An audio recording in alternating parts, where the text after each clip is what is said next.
I'm going to be talking to economist Aaron Cosbey of the International Institute for Sustainable Development about a new study that his organization has released, In Search of Prosperity, the Role of Oil in the Future of Alberta and Canada. Well, given the fact that last week the oil sands companies released a pathway to net zero by 2050, this study could not have been more timely. So welcome to the interview, Aaron. Thanks, good to be here. Well, look, you and I have a lot to talk about, but let's start with an overview of your study, please. Sure. Just briefly, the starting point for this study was not a carbon budget that works its way back and figures out what the implications for Alberta oil are. The starting point was trying to figure out what the demand for oil looked like in the future and what the implications of that are. So it looked at 8 driving forces, determinants of that demand, including global climate policy, dissemination of electric vehicles, demand for plastics, the geopolitics of oil demand, credit, GHG intensity, a range of factors. And then it also, on the basis of the results of that, looked at some modeling that tried to ask, what does it mean for the Alberta economy, for employment, for resource-dependent communities, if oil prices are lower than we think they're going to be? And what does it mean if those prices are more volatile than most modeling exercises consider them to be? And the results are stark. At the end of the day, basically, we have, we figure, another 10 years or so of demand for oil, by which point we hit a peak. And after that, the whole story changes. In a post-peak situation, Alberta producers are struggling to get credit, struggling to compete against low-price producers, and getting much less, this is the important part, much less growth, which means much less contribution to the Alberta economy than we've got currently. And so the final message of the report is basically, this is not really an appropriate sector for industrial policy support if what you're trying to get out of it is jobs and economic welfare. Diversification is critically important because we know that takes many years and we don't have that many years left. And we need to do it now. There is a role for the oil sector going forward as a supporter of that kind of diversification. And of course, the resources and the human resources that power the oil sector are going to be part of that future prosperity, but it's really important to start the transformation now. Well, let's look at your first scenario, which is the low price scenario. Your assumption is that prices will average $55 USD for Brent, which is generally about $5 or thereabouts more expensive than West Texas Intermediate, which is what many of the Canadian oil companies use as their break even.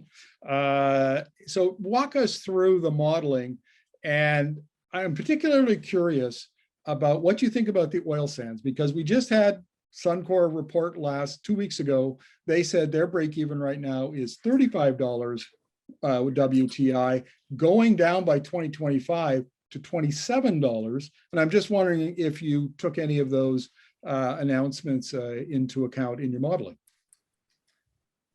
We didn't take those announcements into account in the modeling. We know that production prices, break-even prices have been falling impressively over the last couple of decades. If you're a mining operation and you've paid off your capital, you've got extremely low cost of production, variable costs, and some of the break-even costs on the investments that are nearing final investment decision are well below what we call low oil prices. But those are expansion projects primarily in SAGD. The future we see is one where you're not going to see any major greenfield mining operations. It's going to be tougher to get even greenfield SAGD in play. So there will be some growth in the oil sands, and all of it concurs with the kinds of production cost figures and announcements we've seen recently. But we are not going to see major growth. Most of it is expansion of existing operation. It's not going to power the kinds of employment and services that have been the mainstay of the oil sands success and contributions to the Alberta economy in past decades. Well, it gets even worse than that. If I'm looking at your numbers here, decrease in GDP from the oil gas sector goes down 4.4 billion per year out to 2050. 6,300 full-time jobs lost in oil and gas per year. Investment drops 2 billion. I mean, it's not Yeah. a rosy picture. Yeah, and royalties down, almost 35% on an average annual basis out to 2050. Now, this is a comparison of that $55 a barrel price to what SERI was predicting in 2019 before the COVID crisis. So that's more like $70 a barrel. The difference there, and this is a Captain Obvious message, the difference there is obviously important to the Alberta economy, but significantly so. If you take when we started this exercise, the $55 a barrel seemed overly pessimistic. We started this exercise a year and a half ago. At that point, that seemed like an overly pessimistic low price scenario. Now it seems like a middling or even high price scenario, according to some. So the final message is we're nowhere near where we thought we were going to be in terms of contributions from this sector pre-COVID crisis, and that's permanent going forward. It's just not going to deliver those kinds of benefits. And they're on the range of the scale you talked about. Investment down $2 billion a year, right? Employment down $2 billion a year, all the way out to 2050, relative to the baseline before the crisis. Well, and there are other trends in here, and I'd be curious to know if you incorporated some of them. And the big one is, of course, digital technology.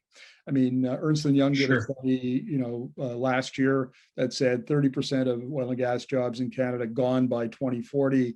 Other experts say well before that, maybe 2025. And that has nothing to do with price. That is just entirely dependent upon automation. What am I talking about here? The artificial intelligence, machine learning, all of that stuff. Yep.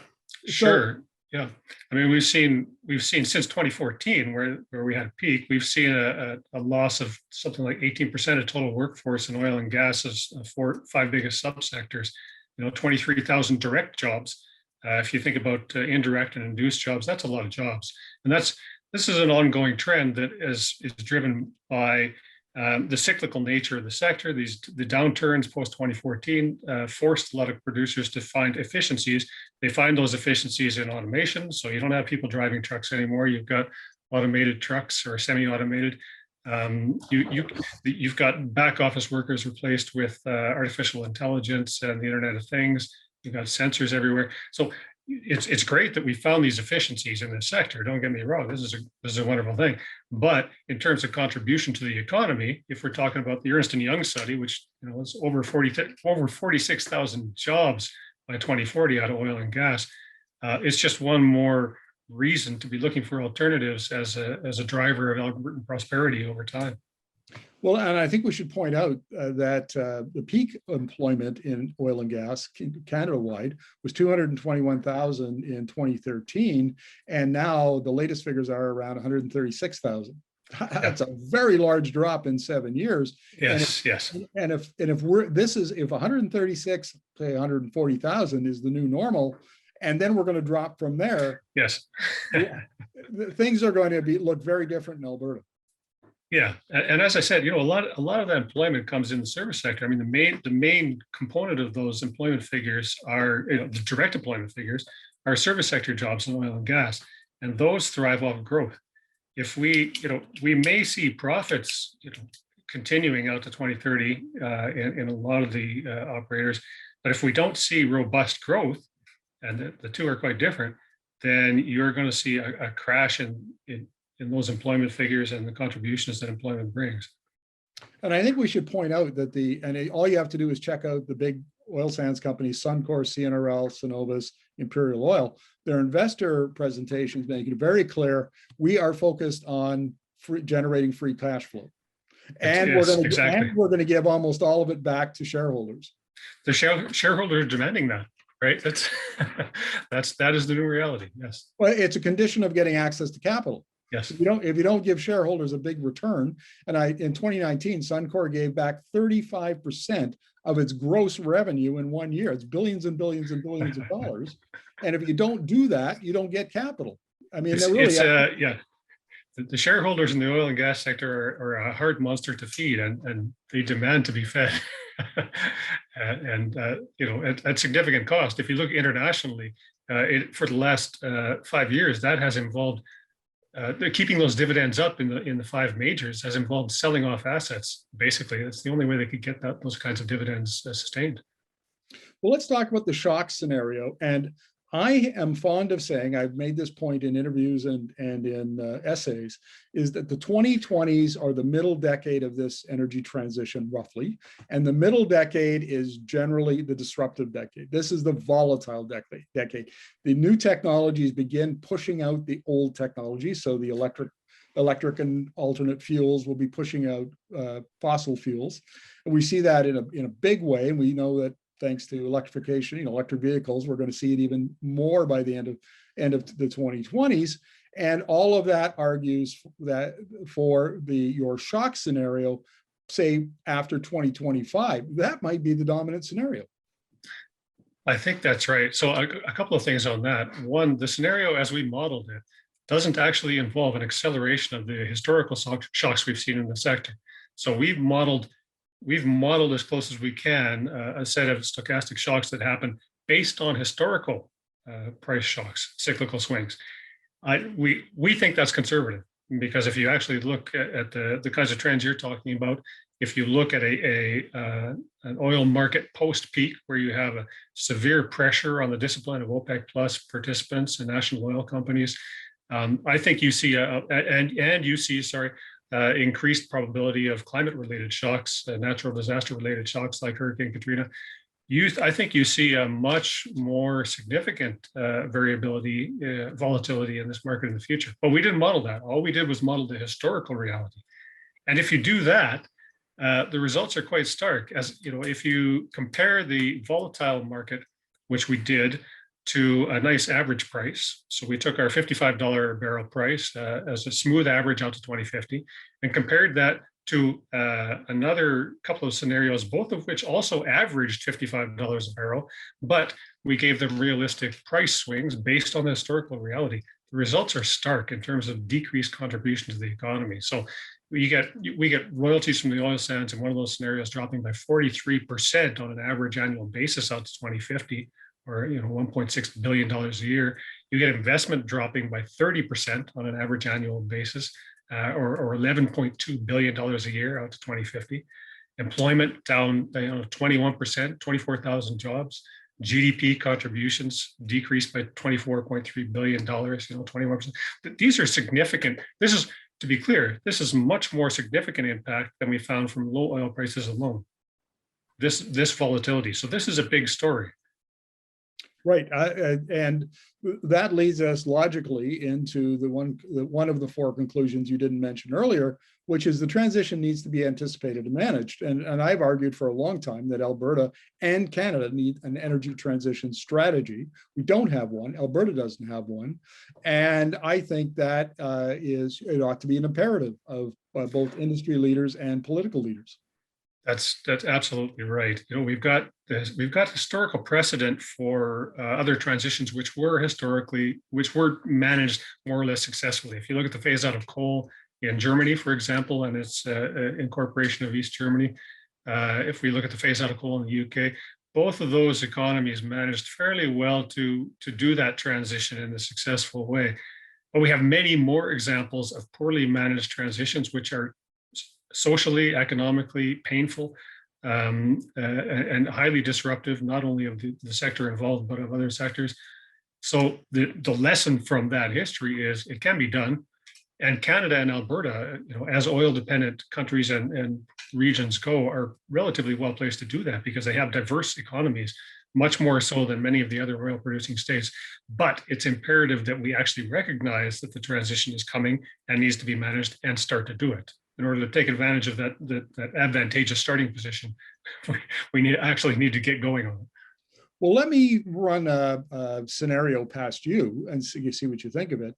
I think the current strategy by industry, the provincial government, and even the federal government is to basically make the status quo better, is to focus on greenhouse gas emission reductions so that we hit climate targets. That is almost entirely 100% the focus, as opposed to a pivot to a post-combustion strategy. So as the oil market shrinks, you have to say, well, what else can you do with bitumen? Well, you can make it into carbon fiber and transportable asphalt and activated carbon and other materials that you're not burning. And that, I think, is the missing ingredient here, is to recognize the data that you've provided, what the implications are, and then model for a different future than we're modeling for now, or strategize for a different future than we're strategizing for now. That's right. If you start from a place where you're trying to decrease the GHG intensity of Canadian economic activity, it makes sense to you can tinker on those margins. Even if it's only an environmental strategy, though, if we're looking at net zero out to 2050, you're going to need disruptive technological improvements, not just marginal improvements of the kind we've been getting. And some of those may be on the horizon. It may be that infrared technology combined with renewable energy gives us GHG-free oil sands at the E&P level. That may be, but if you're thinking beyond just environmental strategy, if you're thinking about the prosperity of the province, and I get back to the theme of our study, that doesn't cut it, because even if you do have a nice clean oil sector that's GHG free, whether through CCS, CCUS, or other technologies, you're still seeing an oil sector that's selling into a dying market globally, and therefore gives you much less in the way of contributions. Therefore leaves oil-dependent communities struggling, oil-dependent oil workers struggling. So you need, in combination with that environmental strategy, which is a good thing, you also need to think about what the transition looks like and admit that there's going to be a transition. We haven't even taken that first step yet. We've done it in coal. We have not yet done it in oil and gas.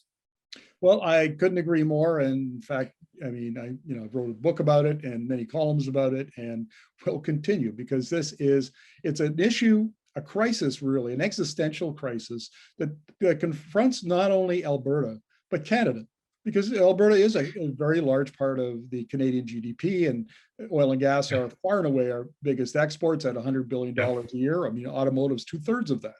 And so this is not a trivial matter, and it's not a debating issue, at the back booth in Tim Hortons. This really needs to be front and center in public conversations and with policymakers. That's right. We're vehemently in agreement here, and I want to reinforce that. I want to make clear that even if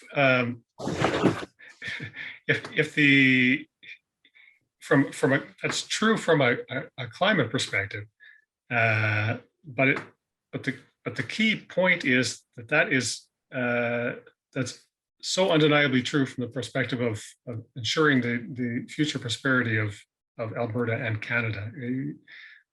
We are talking about an economic strategy here, not a climate strategy.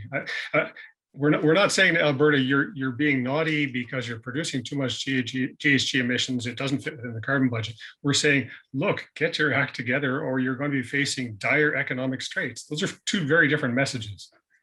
Well, I'll close with this note, Aaron, which is that for the first time in 125 years, oil has competition in the form of electricity. And as soon as there's competition, we ought to pay attention, because things are going to change. But anyway, thank you very much for this. Really appreciate your insights, and we'll have you back to talk about this again, because there are other issues in your study that I'd like to address. Looking forward to it. Yes, thanks for the opportunity.